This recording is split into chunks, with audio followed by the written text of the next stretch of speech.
तो गाइस क्या देखा आपने? एक कीड़े ने परिंदे को मार डाला। क्या ये सच हो सकता है? एक बार फिर से एक कीड़े ने परिंदे को हला कर दिया। मिलिए मेंटिस से। ये कोई आम कीड़ा नहीं है। ये बड़े बड़े जानवरों का शिकार कर सकता है, यहाँ तक कि चूहों, मेंढक और सांप का शिकार भी कर सकता है। जानते हैं मेंटिस की पूरी कहानी को, जो आपको हैरान करके रख देगी।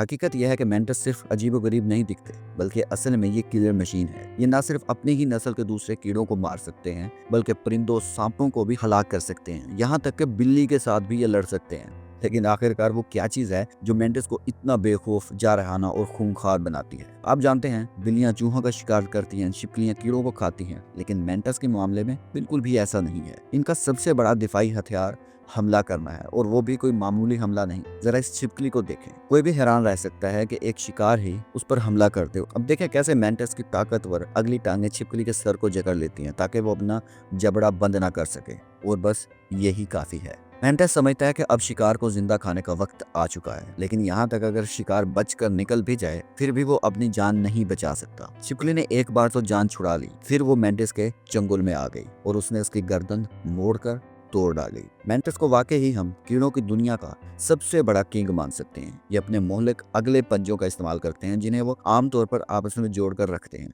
अक्सर मेंटिस घात लगाकर बैठते हैं, पत्तों या दरख्त की छाल में घुल मिलकर खुद को छुपाते हैं, ताकि अचानक हमला कर सकें। इनकी अगली टांगें इतनी तेज हरकत करती हैं कि इंसानी आंख इन्हें आसानी से नहीं देख सकती, और मेंटिस का जिस्मानी ढांचा भी ऐसा है कि ये इन्हें एक मिसाली कातिल बनाता है। इनके सर तकोनी होते हैं, जो एक लंबी गर्दन या खींची हुई छाती पर मौजूद होते हैं। इनके पास हर वो चीज है जो इन्हें शिकार को आसानी से पकड़ने में मदद देती है। ये अपने सर को 180 डिग्री तक घुमा सकते हैं, ताकि ये इर्द गिर्द के माहौल को अच्छे से स्कैन कर सकें। मेंटिस के बारे में एक हैरान कुन चीज सुनिए।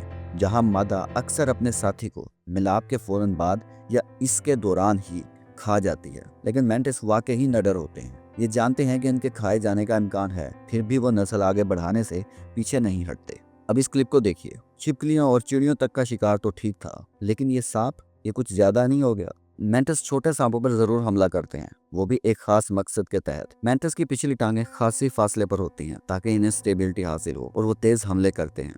सांप को पकड़ने की कोशिश में अगर सांप जल्दी हरकत ना करे, तो वो इसकी गिरफ्त से बच नहीं सकता। सांप भी निजामत करने की कोशिश करते हैं, अपने जिस्म को मेंटिस के गिर्द लपेट कर पूरी ट्राई करते हैं, लेकिन शायद इन्होंने नहीं देखा कि छिपकली के साथ क्या हुआ था। ये कीड़े अच्छी तरह जानते हैं कि इन्हें क्या करना है। ये बराह रास्त शिकार के सर पर काबू पाने की कोशिश करते हैं, और जैसे ही इन्हें कामयाबी मिलती है, और वो उसे खाने लगते हैं। मेंटिस के लिए चूहे कोई खतरनाक और बड़ा दुश्मन नहीं है, बल्कि इसके लिए एक आसान खाना है। मेंटिस को बाज़-औक़ात कीड़ों के खात्मे के लिए कुदरती हल के तौर पर इस्तेमाल किया जाता है। जहां मेंटिस होते हैं, वहां चूहों, लाल बैगों या दूसरे नुकसानदा कीड़ों के हमले का इंतजार नहीं करना पड़ता। लेकिन मसला यह है कि ये शिकारी अंधाधुंध शिकार करते हैं। ये अच्छे कीड़ों को भी खा सकते हैं और बुरे कीड़ों को भी। अब इस परिंदे को देखिए।